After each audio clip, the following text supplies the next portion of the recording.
Have you ever wondered how we make Minecraft? Are you asking me or the viewers? Neither. Oh. Wait, what?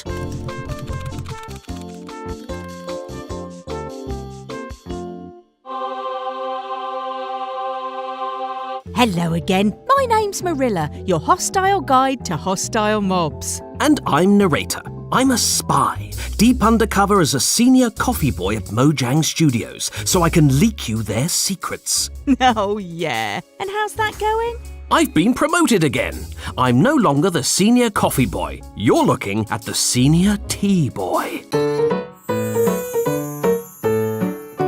How is that a promotion exactly? I'll answer that question the same way I did when my father asked, with this noise. Today's episode is all about adding hostile mobs. Why, Papa? Why?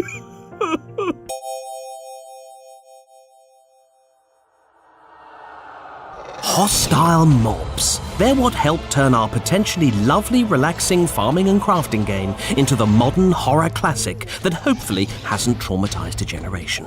I guess we'll see. Obviously, adding a mob who is going to attack the player has to be done with great care. It's probably not a good idea to just chuck in a giant invincible spider made of fire. Yes, that might lose us 1 or 2 players. Or it could be the most popular Minecraft feature of all time. Good point. Let's find out. Without breaking or spiking the difficulty, every new hostile mob has to add a new challenge to the game. Like how the Ravager is a larger threat that charges at you. What an unpleasant fellow. Or like how the Phantom challenges us to stop making cheap jokes on this show about its popularity. But when adding a new challenge, you also have to consider the player's skill level. The Warden is a challenge designed for high-skilled players, which is why they live all the way down in the deep dark, a location that requires a lot of skill to reach, rather than the title screen, which should be a safer territory for beginner players. This year we added the Breeze. Nice eyebrows. The plan was to aim their challenge at mid-level players, just like the trial chambers you'll find them in. And like every plan that's ever been conceived at Mojang Studios, it went perfectly. Actually, like every plan that's ever been conceived at Mojang Studios, it ended in tears. Tears of joy when we thought of a better idea? Sure.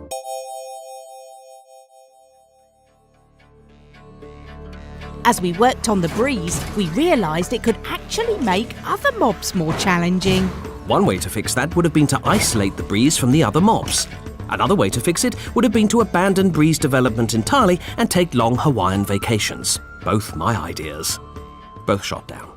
We realised we actually like this new challenge, wherein the Breeze makes old foes feel fresh. So we thought we'd see if players liked it too. And players do seem to like it. Well, apart from me, of course. But according to my doctor, my opinion means nothing. Less than nothing. Yes. Also, are you sure you're a doctor?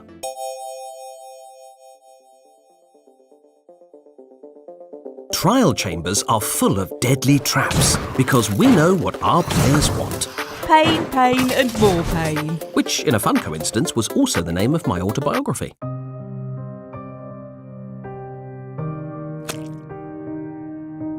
But you gotta keep that pain fair.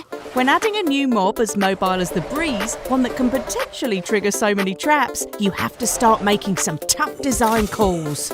If the Breeze triggers a trap that hits you, that can potentially feel a little unfair. But if the Breeze doesn't trigger traps, then it doesn't feel like part of the world. That can feel unfair too. Maybe life is just inherently unfair? Let's debate that in the next episode. We decided the Breeze could trigger traps so long as we kept its behaviour consistent and learnable. We did a lot of internal testing, deciding factors like how high it could jump.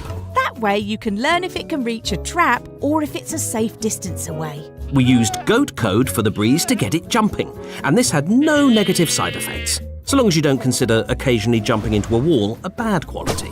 We genuinely thought this was so charming that we left it in. That's our line on why we haven't fixed it, and we're sticking to it.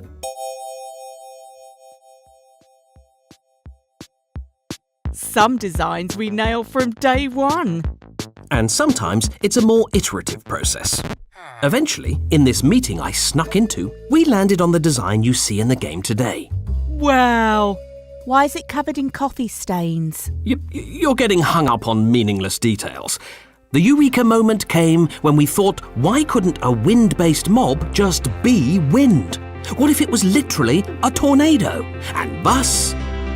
Looks good to me, ship it. Marilla, that's just a sketch. You're just a sketch. Touché?